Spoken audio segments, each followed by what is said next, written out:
Najveća i najopasnija dogma u Bibliji nije religijska, nego unutrašnja. Ta dogma je ego, a to je samovolja, ponos, samoživost, pohlepa i kontrola. Biblija to kaže jasno. Svaki put čovjeku se čini prav, ali mu je kraj put smrti. Ego uvek ima razloge. Ego uvek zna bolje. Ego uvek gradi sistem uverenja, samo da ne bi morao da se preda. Ego ne greši slučajno. Ego greši sistemski. Zato je ego planetarno opasan.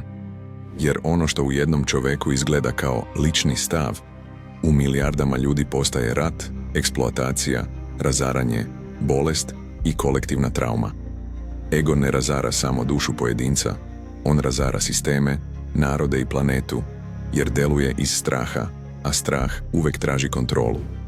Isus ide direktno u srž: zašto me zovete Gospode, Gospode, a ne činite što govorim? To je definicija dogme, reči bez promene, vera bez predaje, znanje bez ljubavi. Pavle razotkriva mehanizam. Slovo ubija, a duh oživljava. Ego voli slovo, zakon, pravila i hijerarhiju, jer mu daju identitet, sigurnost i moć. Ali duh ne traži kontrolu, duh traži kraj ega. Zato Isus ne govori o doktrini, već o unutrašnjem kraju. Ko hoće da ide za mnom, neka se odrekne sebe. Odreći se sebe znači kraj samovolje, kraj ponosa, kraj pohlepe, kraj potrebe da si u pravu. Ego je najveća dogma, sve ostale su samo njegove maske. Gde ego nestane, pojavljuje se Bog.